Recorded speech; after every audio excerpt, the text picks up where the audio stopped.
Well, how the turntables. Kevin Durant has requested a trade out of Brooklyn. He reportedly has the Suns and Heat on his wish list, which has the betting odds shifting on the DraftKings sportsbook. So Phoenix goes from plus 900 to plus 600, Miami plus 1,600 to plus 1,100, then Brooklyn, yikes, because Kyrie also reportedly has likely played his last game for the Nets. The madness is underway. We are all about that life here on The Sweat, presented by DraftKings. I am Emerson Lotzi. It's good to have you guys and gals here. So we got you covered on DFS and sportsbook plays around the diamond. Same can be said for NASCAR. Jeff Ulrich, kind enough on Canada Day to make some time for us here on The Sweat, because there's nothing more Canadian than talking NASCAR. We're also going to talk UFC 276, and the hungry couple, Nick Weary and Mickey Sudo, will join the show to discuss the Nathan's Hot Dog Eating Contest, which they will both be taking part in on Monday in front of a live crowd again, Coney Island. It's going to be great. It's going to be delicious. I'll also give it a shot, and I'm almost going to throw up here on this desk. Anywho, Matt Meiselman, show your face, please, because I have some NBA questions for you. The Suns here, dude, considered the front runners to land KD. What do you think Phoenix's title odds will be if they do observe and absorb his services? So I think the Suns get better if they get Durant, but I don't think they get that much better. It's really like the players they're going to have to give up. I think this is the part that is hard to know at this point, but I'm a huge Mikal Bridges fan, and I'm a pretty big DeAndre Ayton fan. And I also tend to think that Kevin Durant is kind of overrated. And that's going to sound inflammatory. What? He's still a top 10 player in the league, but I think a lot of people would put him top 5, maybe top 3. I think that's excessive. I think he's top 10. But if you have to give up Bridges and Ayton, or even just Ayton for him, obviously there's a big difference between those two things, but the Suns are giving up a good amount. I think like if Miami only had to give up Tyler Hero and picks, that's way less than what Phoenix may have to give up. So yes, he makes them better, but maybe the Suns are still only plus 400 or plus 500, even if they get him because of what they might have to lose. Wait, how is Kevin Durant overrated? I'm a little confused by that. It's because people think he's the best offensive player in the league just because he looks the smoothest when he's scoring. But in terms of his stats, like Jokic is a better offensive player. His passing just sets him so far ahead. Curry's a better offensive player. I even think Trae Young is a better offensive player. Trae Young's defense is, another story. So Durant is quite good, but I think he's a notch below some of the top tier offensive players. He just, his game is the smoothest, and that kind of like makes him seem better than he is. Can you imagine Ayton and Simmons together, like on the court? Like that would mean, at least for the Nets, there wouldn't be enough scoring on the court, right? Yeah, I mean, can Patty Mills just score all of their points next? Like, I don't really know where they're going to get scoring from. I'm not a big Cameron Thomas fan. Like, they don't. That's going to be a weird team if they're just they could be quite like if the Nets somehow got Bridges in the trade too, and you have Bridges, Simmons, and Ayton, the Nets would be one of the best defensive teams in the league probably. And then they would just have no offense. So that would be pretty strange. It'd be interesting to see what happens there. They're trying to win games like 65-60. And like for people out there like, oh, the Nets can just tank. Like they can't tank because they sent so many of their picks to Houston in the Harden trade that there's no value in tanking like at this point.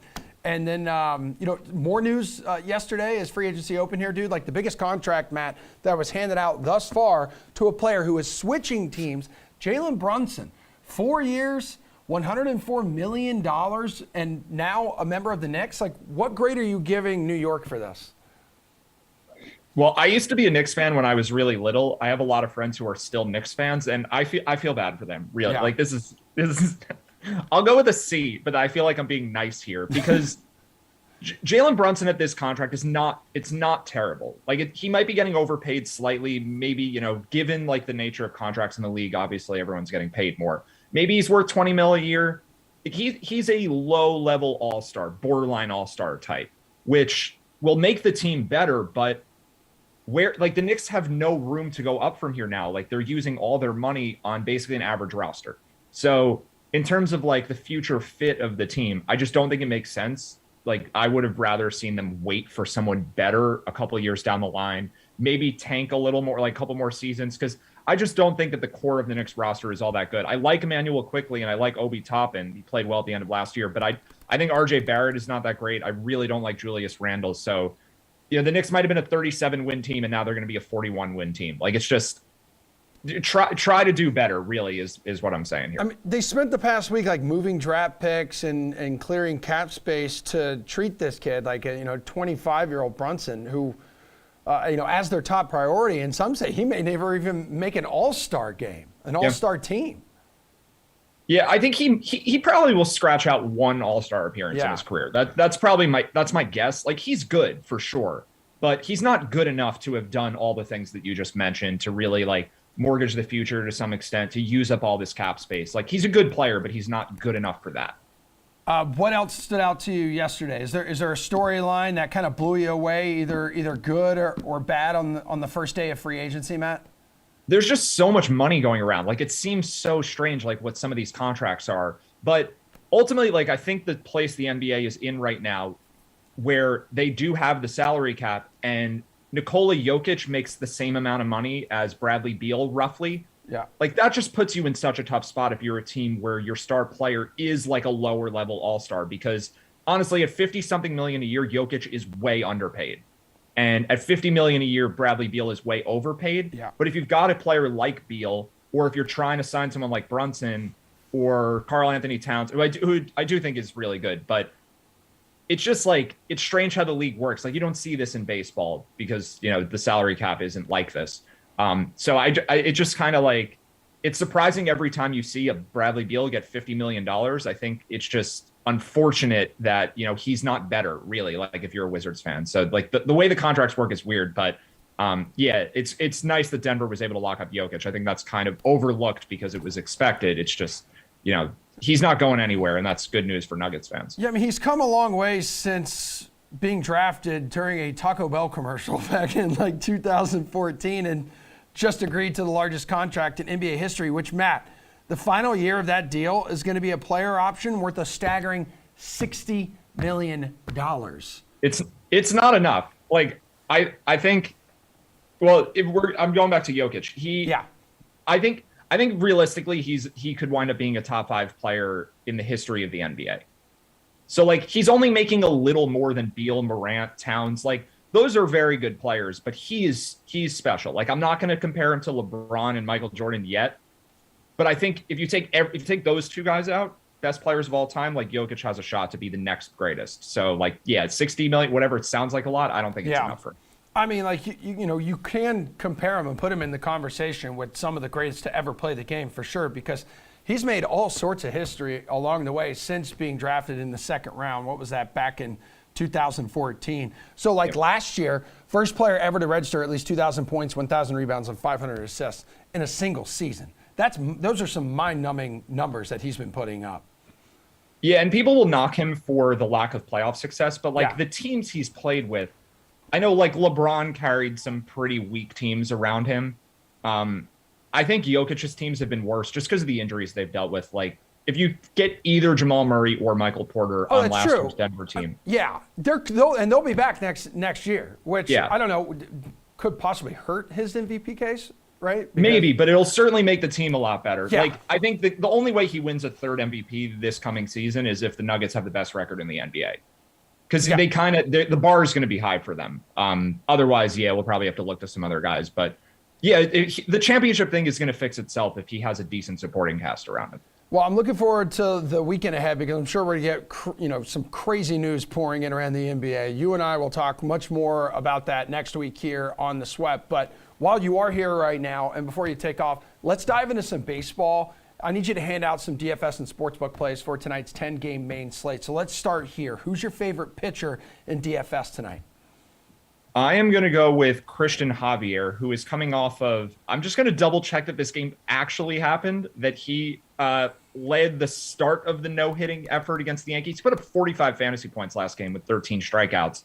And that was in a top 3 difficult matchup that there is, going into Yankee Stadium and facing the Yankees. He's $9,300 or $9,200 now. The Angels have 2 amazing players and one pretty good hitter in Taylor Ward after Trout and Ohtani.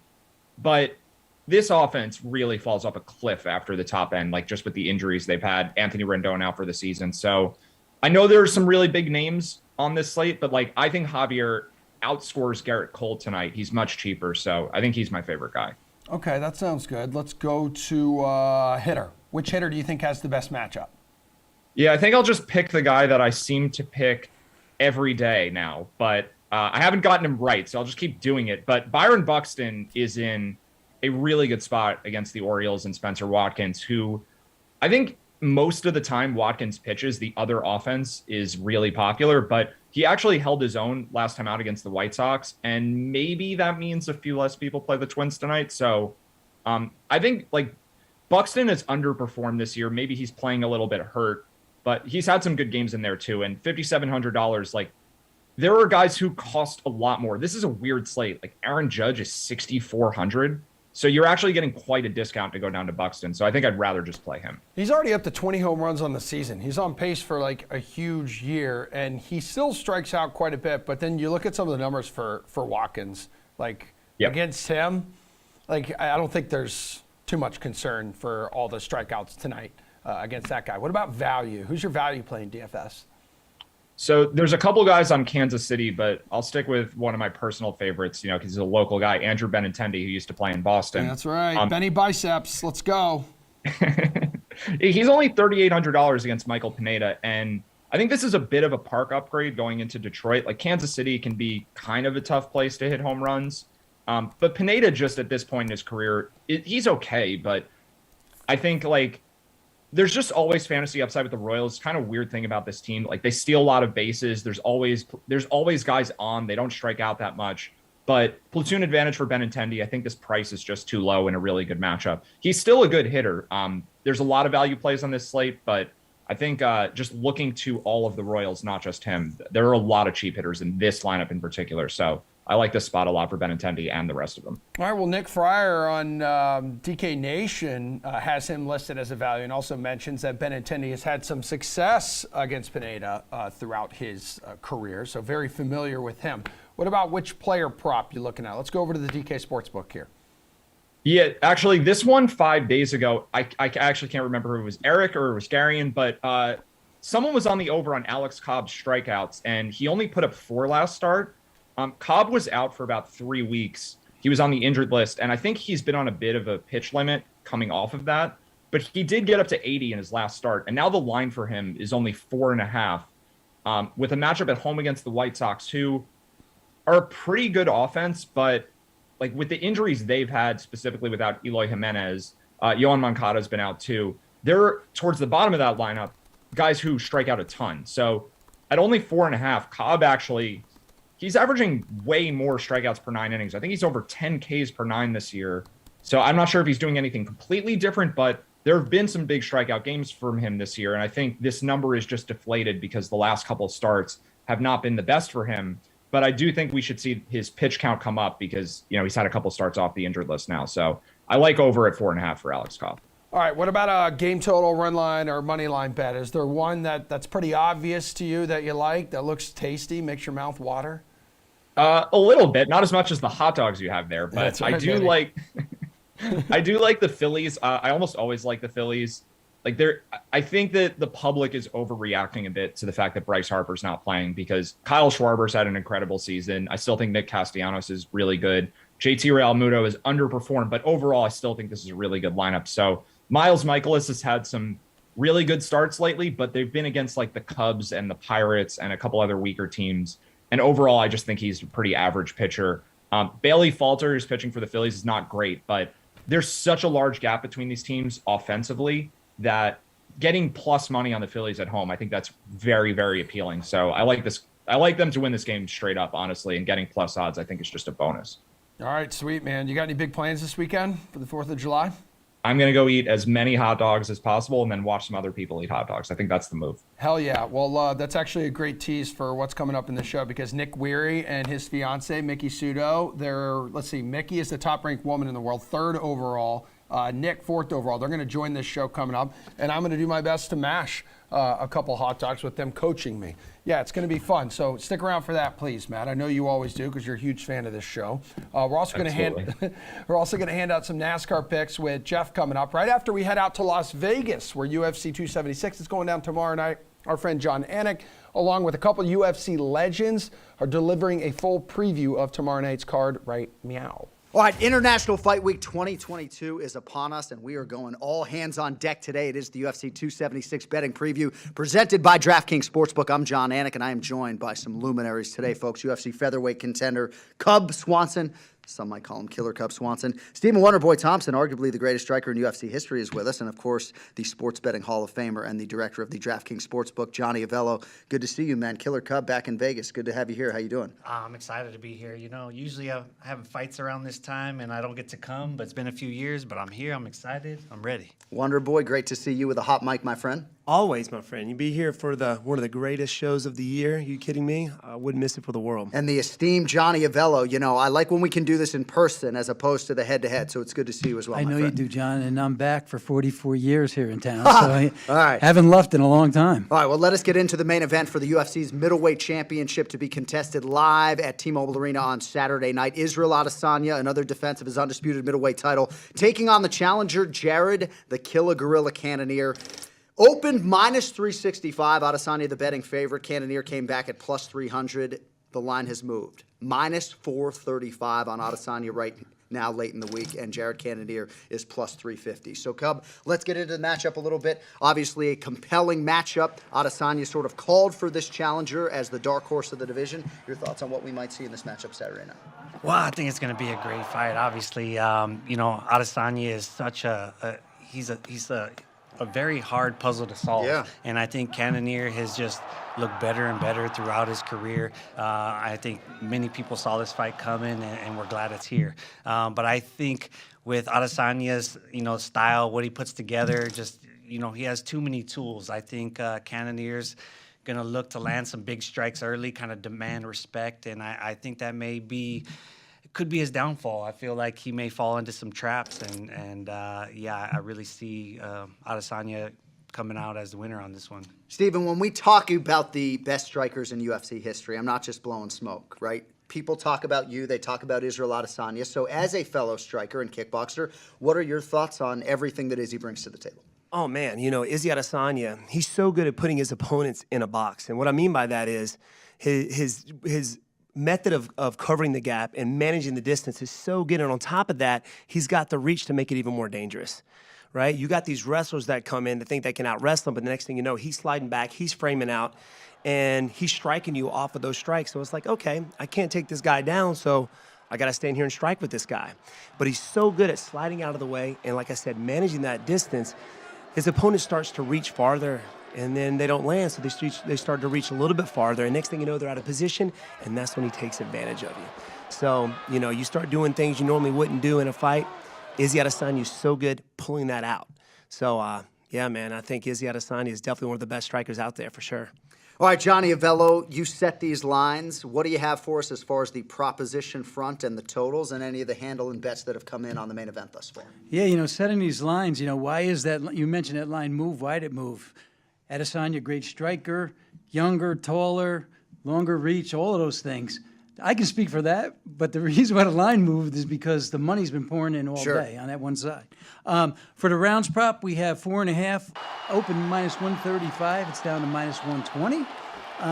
And one prop that's taken action, John, that our players love that value. They look for that big payoff. Right. Method of victory, is he to win by KO, submission, or DQ? Bettors are taking the plus 150 in that one. Interesting. They love the pluses. All right, we will see where that closes. On the Cannonier side, Cub, a lot of people have suggested that not only is this the strongest physically fighter that Israel Adesanya will have ever faced, but some have suggested he's actually the fastest. So if you're handicapping this fight from a Jared Cannonier perspective, how does he go about winning? Well, I would take it like you would fight Floyd Mayweather, which not a lot of people could do. But I would attack his body right away. I'd try to look to beat up his leg. I'd try to make it a dogfight early. I think if you attack his head and he's making you miss, then you're just kind of falling deeper and deeper into his trap. So I think aiming towards his body, taking the easy shots, picking away at him, and then eventually going in for the kill. I think that's the way to do it. WB, I guess Cannonier's got to find a way to close the distance. Easier said than done, I would think. Oh, definitely easier said than done. You know, you see a lot of fighters in the past kind of go about especially with good strikers such as Izzy Adesanya. I think GSP really made it popular, but getting on the inside, right? Getting in the clinch position, trying to tire him out, getting him up against the fence, but it's closing that gap is what's so dangerous. I mean, Kelvin Gastelum actually had some success there, but I feel like if Cannonier can do that, he may get the W. It sounds to me, though, like you guys don't necessarily see a ton of value on Jared Cannonier plus 350. I mean, forced to bet the fight, do you see any value on the Cannonier side? Well, I mean, he's got power in his hands, and I mean, this is a guy that was fighting at heavyweight. That's right. So, I mean, it's hard not to say he doesn't have a great chance of winning. You know that Adesanya is going to show up. You know, he loves to show off.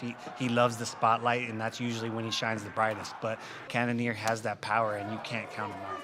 You betting this fight? You're probably laying off this fight. What are you doing? Well, I mean, like I said, Cannonier has that puncher's chance, and I've been on the receiving end of one of those, dominating a fight. Next thing you know, I'm waking up in the back. So, right. He's got that puncher shot for sure. All right, let us get into the co-main event. A lot of people feel like this should be the headliner, but I digress. It is Alexander Volkanovski trying to produce a 22nd consecutive mixed martial arts win. It's absolutely nuts.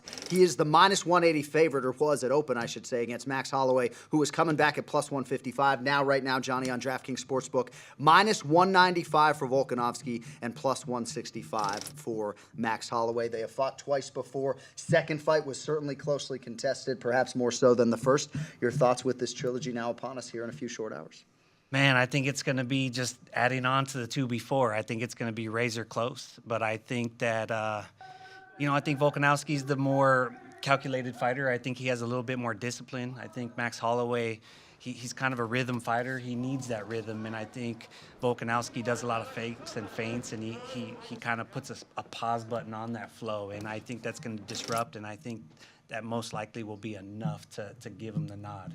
Steven, both fighters have improved, perhaps exponentially, since that second fight. What are your thoughts as to what we might see Saturday? 100%. I mean, the first fight, well, obviously, went for Volkanovski. The second fight, some may say it was controversial, but I think third time's the charm, man. I mean, Max Holloway, he's got the schools, the tools to go out there and pick him apart on the outside. But like you said, Volkanovski's so good at feigning his partner up, getting to react to things, and then capitalize on top of that. He's such a calculative fighter, man. So, it's going to be a good one, man. I don't know. Johnny, historically, when you look back at the betting action on the previous two matchups, I'd imagine Max Holloway was favored for the first meeting as the incumbent, as the champion. What can you tell us about the previous handle and where we're at right now? This fight was a little tricky to make. We've seen these guys go 10 rounds now. Right. The first fight was back in December 19. We opened Holloway $1.90. And the underdog, Volkanovski, was bet pretty strong in that one. The second fight, July 2020, we opened Volkanovski, the favorite, at minus 185. They took Holloway. We won that one. Right. We got that one. Yeah. So, the odds are moving now pretty rapidly today, 180 to 195. I would think that there'll be dog money show up. The rounds prop, though, is just all one-sided here. 4.5 rounds. We opened minus 210. We're at minus 255. That's a big move early in a week. One prop that's really popular and taking a lot of action is Holloway to win by split or majority decision. That's plus 1,100, which is 11 to 1. $1 wins you 11. I mean, I'm contractually prevented from betting on all of this noise, but that's an intriguing number there at 11 to 1. All right, before we move along to our same game parlay, just want to quickly ask you guys in terms of maybe tuning out some of the noise as a handicapper or somebody who's forecasting about a fight. In the build-up to this fight, we have seen Max Holloway seemingly remake himself as far as the strength and conditioning. It seems like his coaches are talking about that as a particular area of focus, be ready for a war of attrition. I guess I'm just asking you guys as the fighters, how much do you lean into that when you see that type of information come out in advance of a big fight like this? Like, do you think Max has really made wholesale changes, or is that maybe a little bit of a front? I mean, I believe it because, every fight you kind of got to dive back in and reevaluate, especially with a loss. So you're going to come back as better, or else why come back at all? So I believe that. If he's saying that, I believe it. But, you know, it doesn't mean that it's necessarily going to make a difference. I think that's one of the hardest things that makes betting on MMA hard is they don't know how good the training camp went. Right, and right. People don't realize, like, we have really good camps and we have not so good camps sometimes, and that's just part of it. Sometimes you get injured or you don't have the right training partners. So, yeah, if he's saying he's ready, I definitely believe it, but I believe they're both going to be ready, so we'll see. You like that approach out of Max Holloway? 100%, 100%. I mean, you know, there are some fighters out there, you've seen him fight once, you've seen him fight 100 times. When you look at Max Holloway, the guy's improving, you know, after every fight, wins or losses. He's a very intelligent fighter, and he just gets better. All right, so our DraftKings producers today have charged us with coming up with a same-game parlay. So essentially what we're going to do now, myself, Cub Swanson, and Stephen Thompson, the Hall of Fame operator, has to lay this one out. But essentially, for this fight between Alexander Volkanovski and Max Holloway, we each are going to come up with something. They'll throw them together, and we'll give you the price on that. So, Cub, we'll start with you. You were given a chance to bet on anything in this Holloway-Volkanovski fight, and you went kind of chalky, over 4.5 rounds, minus 255. What gives? Yeah, because I don't want to lose money, you know. In this fight scares me. They're both guys that are still in their prime. They're right there. We've already seen them do it twice, and I don't think we're going to see anything much different. It's going to be a great fight, but I think it's going to be razor thin, and I'm going to say plus 4.5 rounds. All right, Stephen Thompson, what do you have for us? Man, both guys are fairly even, so I think Holloway, he's got the IQ to get it done. All right, so Max Holloway right now plus 165 on DraftKings Sportsbook. And then I'm going to go with Alex Volkanovski to have the most takedowns at minus 155. So I think he will have more takedowns than Max Holloway will in the fight.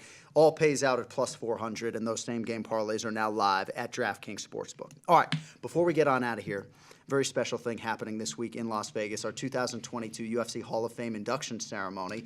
And Killer Cub Swanson's going in, ladies and gentlemen. Is that tomorrow?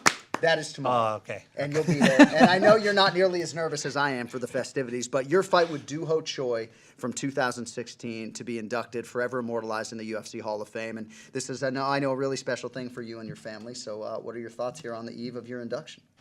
Yeah, I'm pretty nervous. You know, when I was growing up as a kid, there was two things that I wanted in life. One was to never do public speaking, and two was like I need a steady income because that just seems safe. And neither of those things have come true. So, yeah, public speaking is not my favorite thing to do, and I got to give a speech, and I know I'm gonna get emotional, and it doesn't make me less of a man to get emotional up there, but yeah, I'm excited that it's happening. I feel like it's well deserved. I've given almost 2 decades of my life to this, and it's the little pat on the back I needed to keep going. And maybe one day your fight with T. Wood is getting in there, man, And Johnny, I guess your homework is just to go to UFC Fight Pass or somewhere and watch Cub Swanson versus Doo Ho Choi. My homework is to get in the camp and find out when I'm not training so well. That's right. All right, it is time now for everyone's favorite Friday segment here on The Sweat. We're going to talk some NASCAR, and since it's Canada Day, we have allowed Jeff Ulrich to take the wheel. He's rolling solo today. Hey, you can't lose to Pierce if Pierce isn't here, I have scared him. I mean, he just thinks that he knows that, look, I'm within like 250 points. Look at how fast my car looks. He's scared, and he just doesn't want to race anymore. It's so true. We're going to make up some ground this week, one way or another, Emerson. Your car's the only one on the screen. This is literally your opportunity here. By the way, how do you celebrate Canada Day? Do you celebrate it like we celebrate the 4th? Like a hot dogs, a bunch of mechanically separated meat in a casing? Shooting off fireworks in your backyard? Not as many fireworks. Definitely like the barbecues and stuff like that. But, I would say we're less of a firework country and more of just like a barbecue and cold beverage company or country. Sorry, company. Yes. But we definitely enjoy, getting out together. We really only have 2 nice months of the year, and July is one of them. So. Okay, good, man. Well, I really appreciate you making time for us today. We do need your best DFS and sportsbook plays for NASCAR's Quick Trip 250 at Road America in Wisconsin. So just 9 races remain in the regular season here. We're on a road course this weekend. I mean, how does this track, do you think, compare to some of the others we've seen this year? Yeah, no, obviously a road track, so a little bit more technical. Certain drivers really just prosper at these road tracks. Sonoma is a course that I think you can look to for some sort of course correlation as well. Some, obviously some driver correlation there, finish high there. Probably going to have enjoyed a little bit this week as well. And there's certain drivers too that like have kind of dedicated themselves to just improving on these road courses. So I'll talk about a few, but it's a week where I think you should be diving into like the history and stuff like that, and not necessarily, you worry about recent form, but you also look at what a driver has done, not just at this week's course, but at other ones like Sonoma too. Okay, yeah. Well, speaking of that, like a few weeks back in Sonoma, a couple high-priced guys like Denny Hamlin, Kyle Busch, they struggled on that course, going left and right, and neither one of them cracked the top 30. They're both two of the top-priced guys this week. I believe they're both going to cost you at least like 10 grand. Are you looking for a bounce back from some of the bigger names like those two this week? So Kyle Busch is like, I think he's kind of going to be an industry fade, which kind of, is a little bit scary because once everyone decides to fade the same driver, he also becomes like a very good leverage play if you have him in your DFS lineups. But Kyle Busch has not done well in road courses. I think he's been like outside the top 25 on his last two road courses. Doesn't have a good record here. And then Denny Hamlin, kind of a similar story. And I think the main thing with using those guys is that, you've got drivers like, obviously Chase Elliott is just in fantastic form, a great road course. Kyle Larson has been great at road courses over his career. He hasn't been so good this year, but like Elliott, rostering like Kyle Busch over Chase Elliott, it just seems wrong this week. And even a guy like Ross Chastain down there, or even Ryan Blaney, drivers who have really showed like better form on road courses over the last year, those are probably better DFS plays than looking to Hamlin or Busch, even though you're going to get insanely low ownership. It feels like on Busch, so I could be wrong about that. If Pierce was here, he'd probably either be nodding his head or just shaking at Vinyl India, but I think I'm right. So I'm looking at this top range. Those guys are kind of going to be fades. I think that Chastain, Blaney, like I mentioned, and I think Larson and Elliott, two good drivers to anchor around. Okay, well, what about some value? Can you save us some cash here in DFS this week? Absolutely. I mean, that's what I do every week in my house as well. Lifting the grocery, finding the best grocery deals. Oh, I do it all. You're an all-star dad, bro. You really are. That's absolutely knitting my kids' clothes so we can save a few bucks. Austin Cindric at 8,500, I think is an interesting play. He'll cost you a little bit, but I mean it's not too much, and like the recent form has been there. You like what he's done on some of these road courses as well, just on the course this week too. So I think Austin Cindric at 8,500, a driver like in that range, I would probably be looking at. But you can definitely go further down. Love Daniel Suarez this week. He's driven really well of late. Their whole team has just been very tight.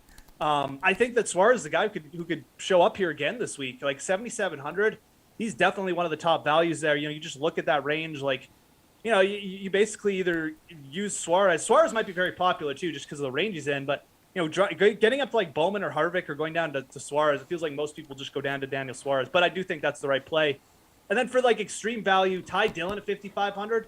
That's where I would go. I like the fact that he did pretty well early at the year at Sonoma. Had a strong race there, but he was 15th, but he moved up from like 21st starting position.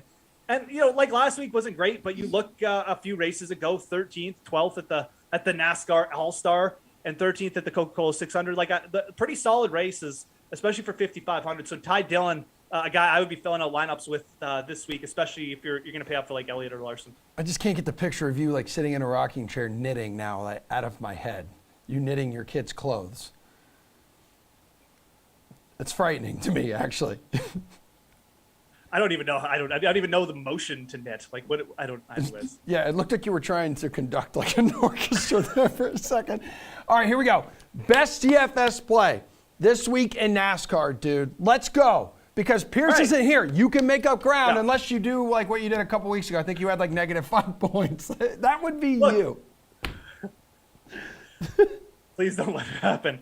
Okay, I'm picking twice because Pierce isn't here, and when you don't show up to work, you lose your opportunity. It's just like football. You lose your spot, like on the roster. So I'm taking his pick, and my first pick is going to be Daniel Suarez at 7,700. We're going to go for some value. Hopefully, he can move up a little bit,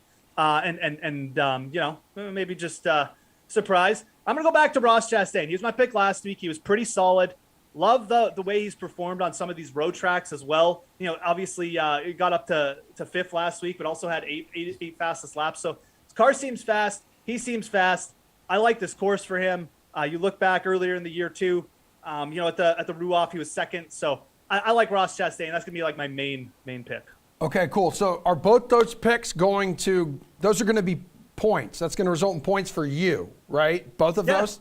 Okay, wow. Yeah, when you don't show up, I mean, like, you absolutely. lose your pick. I mean, Absolutely. I think that's fair. Yes, I Sounds fair to do me. too. I agree, and so does producer Drew in the back. Hey, what about a bet on the DK Sportsbook you're targeting? I know Chastain, he's plus 800, so that's the third best odds for outright, but what else you got? Yeah, and I don't mind Ross Chastain at plus 800. I think Ryan Blaney at plus 1200. Both those guys, you could just do like a duo there, and I think you got a pretty good top of the board. Suarez, who I mentioned, is plus 1500, which was a little bit bigger. I'm probably not going to go down any further. Like Tyler Reddick is a guy I almost feel like just betting every week at this point because he's such a good driver, and it does feel like eventually he'll break through. And he's really talented enough, I think, to win kind of anywhere. But so if you wanted a pick that's like bigger than plus 2,000, like a little bit of a long shot, I would just put some money on Tyler Reddick. I really would. I think this is a driver who eventually will break through. I think he's got the upside in him. So I guess my bet's there for outright. We're gonna go Chastain, we're gonna go Blaney, we're gonna go Reddick. But there's some really good like matchup bets and stuff as well that I think are some really good value. I think Ryan Blaney at minus 105 versus Martin Truex Jr. probably my favorite head-to-head bet that you can get. And you can also get Suarez at plus 110 versus Kyle Busch. I know Kyle Busch is a great driver, but like again, these road courses have been his like kryptonite. So I think Daniel Suarez, with how he's driving, I actually would take him at plus 110. I think that line should be closer to even money. So, a couple head-to-head bets that I would definitely be looking at there. All right, since you are 1/3 of the Gorgeous Golf Gurus, what'd you think about JT Poston, first round John Deere Classic? I know when we talked about it the other day, you weren't necessarily feeling it because it's like, oh yeah, he's been consistent, but he's consistent like missing the cut after he has a great performance, which he did. Like, I think it was the U.S. Open or the week prior. But anywho, he's in the lead. He's the top of the leaderboard, 9 under right now. So first of all, shout out to Len Hochberg, our friend of the show. He was all over JT Poston. He said, the upside, we want to chase the upside, especially on this course. Don't worry about the missed cuts. He was 100% right. Obviously, Poston needs to keep this going because he is a player who, if the ball striking gets a little bit off, it can get off in a pretty big hurry for him. But it's a really nice start. And yeah, I do. This is one I'll admit, like I think it was just a miss by me. I mean, it's okay. These are the kind of players you want at the John Deere Classic, guys who can just get hot with their irons and just putt the lights out. And Poston really fit both those bills. He was bracking up some top tens. So it's a great call by Len. Like I said, there's some players of mine though that we mentioned that are starting to make moves. David Lipsky, 5 under today. He's at 8 under for the tournament. He's gonna have some ground to make up. My guy Bezaden Hout, he's 4 under through 8 holes, so he can make up some good ground. He's another player and get really hot with the putter. So watch where Bezaden Hout ends. If he's like, bigger than plus 2,000 or something after this round, he could definitely be worth an in-play bet. Okay. Because let's admit, like JT Poston is a player who, he's got one win and it was at the Wyndham or something like that, but he's not exactly like, the greatest closer on the tour either. So I wouldn't be scared to take some live bets going against JT Poston. Bezaden Hout's a guy who's, very much like a quality player in this field. Yeah. And then I keep my eye on where Anirban Lahiri falls after this round too. I know Reed liked him. Lahiri 3 under through 7 holes right now. We saw him pop up at the Players. Player can get really hot with his putter too. Yeah, Bezaden Hout plus 1,800 as the outright currently. I mean, Poston is heavy favorite plus 230. I mean, Poston's still the leader, and half the morning wave is like almost like 3/4 done. So that tells you just how dominant his first round was. Yeah, I don't think he tees off 12:54 Eastern time here today. Good stuff, Jeff. Appreciate it, man. I'm not quite sure, again, if hot dogs are huge on Canada Day. It's all we eat on the 4th of July, and 2 of the best competitive eaters on the planet will join us ahead of Monday's Nathan's Hot Dog Eating Contest. Plus, I almost throw up right here on this desk right after this quick break.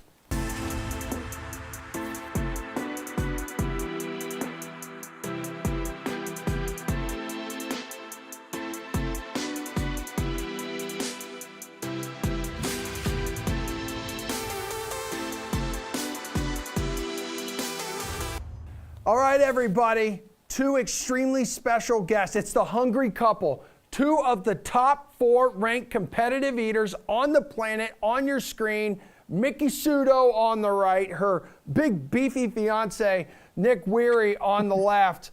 All right, you 2, who's ready to mash some glizzies on America's birthday? Oh, of course, we are. Yeah, it's the best day of the year. Forget Christmas. July 4th is where it's at. Yeah, and I haven't eaten hot dogs in front of a crowd since 2019. In 2020, we had the pandemic, socially distanced That's 2021. I was pregnant and sitting out. So I'm super excited to be back. Yeah, that's right. Because last year you were like super pregnant, Mickey. Like how? I was 7 weeks. So Max was over there. He was born July 8th. We were back in within days. He was on his way out. He sounds very excited to be able to witness his mom destroying hot dogs. Like, how great does it feel to be back at this event for you? Oh my gosh! I mean, it's Nathan's as exciting as it is, but like add to that, I really haven't done this since 2019, and we're back at Surf It Stillwell, which holds a special place in a lot of people's hearts. So it's just I don't know. Words can't describe how exciting this is. I mean, you set the women's world record by destroying, what was that, 48 and a half hot dogs like 2 years ago? So like, what is going to be your goal on Monday? So I'd always like to progress, which would put me at 49, but why stop at 49 when like an even 50 is just one more? So that's the goal. I hurt my wrist, but I'm not going to go whine about that. I'm basically eating hot dogs with one hand, but I think I have the capacity to do it. I just have to eat fast enough to get to 50. I know a lot of people don't believe in me. If the betting trends are any indicator. So I'd love to just prove people wrong. They can't everybody just do things with their non-dominant hand or one hand? No, She's like Larry Bird shooting with his left. Yes. So obviously I know that fuels you. I can see the look on your face. I can hear it in your voice. Nick, where is your head at here? Because all the talk obviously is about Joey for another title. Like, they're sleeping on you too, dude. You were third place last year. Yeah, it's I've been here 4 years, and every single year my number has gone up, and placing has gone up accordingly. So it's an exciting year. Obviously, I'm psyched for Mickey to be back, and it's great to have Max's first year here. But that said, it's business come Monday, and I wouldn't compete in a contest where I didn't think there was at least a shot of me winning.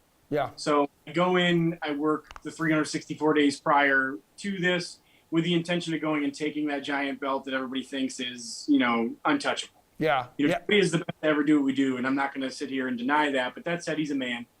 He can be beaten, So I'll go out there Monday, and whatever my body's capable of, hopefully it'll do on Monday. Yeah, it's time to push it to the brink. Like, who do you think's going to eat more hot dogs between you two? It's a pretty even matchup. I mean, again, going by online speculation. We've done a few practices. That's almost the most important outcome of the day. Super fat, but no, she's I would say Miki's got a lot of capacity. When we go to contests, and she can do great. If she can get a rhythm, she's almost unbeatable at contests. With that said, I have a lot of tenacity. I guess that, and so it'll probably be tight. But I think both of us kind of hope to put up the slightly bigger number than the other one. Are there any? Ever feeling more focused though. Yeah.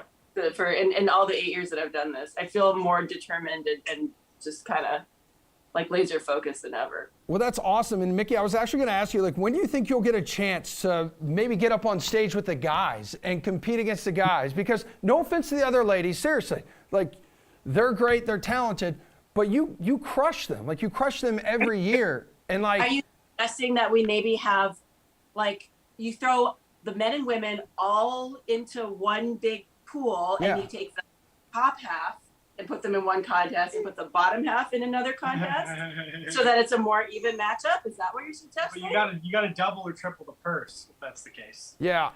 I mean, because, hey, guys, correct me if I'm wrong. Like, the contests throughout the year, wherever you go, at all these fairs, all these cities, you're traveling around the country, it's just one big pool, isn't it? It's the men and the women?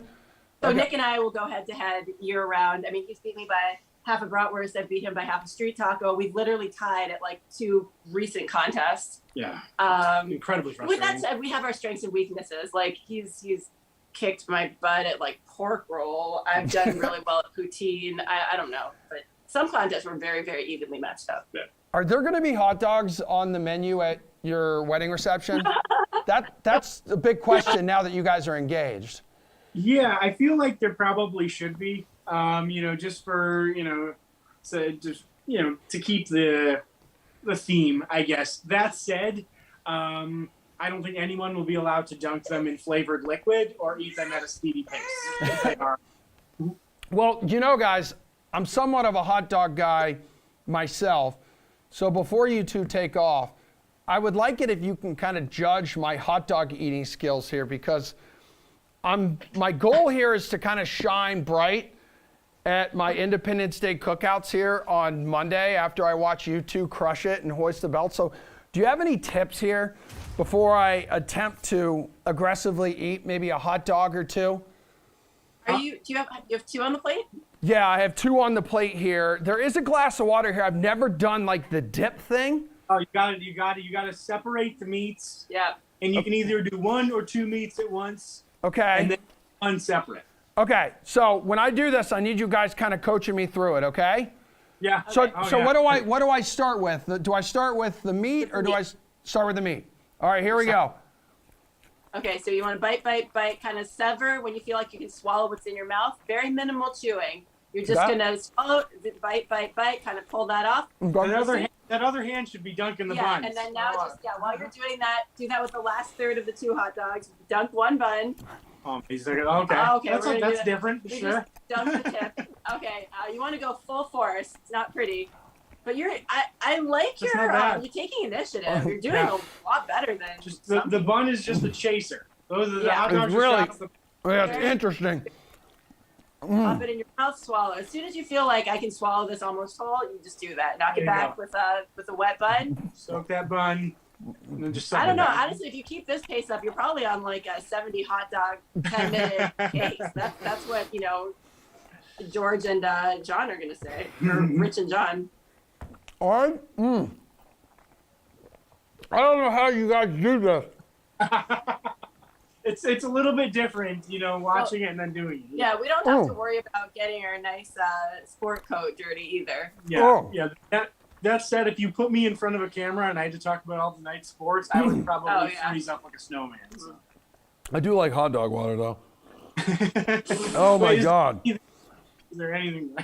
You guys are a special breed. The fact that you can crush like 50 hot dogs doing that in 10 minutes. Oh, that's why you're the best at what you do. Oh my God. I don't know if I'm well right now. You two, fantastic work. Thanks for hanging out with us here at DraftKings. I was talking to our producers right before this interview too. I'm like, I love this couple so much. Like, you guys announced that you were like pregnant here on our air, and then you ended up getting engaged like on our air. I said like, they're part of our DraftKings family, so we had to talk to them before Monday. So both of you go kick some ass and eat as many hot dogs as possible, more than I did, okay? You're doing great. Yeah. You should you should race the dogs. See which one of the dogs can get a couple of those hot dogs down faster on the 4. Yeah, Winnie and Georgie would absolutely destroy me in the hot dog eating contest. All right, you two have fun, and we'll see you, and we'll talk to you after Monday, okay? Definitely, having man. us. Thanks for having us.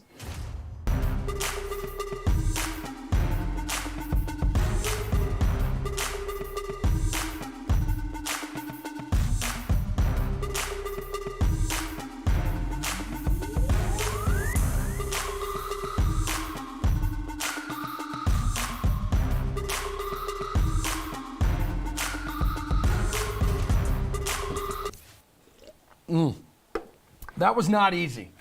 And I'm telling you, I'm a hot dog guy. I'm an athlete.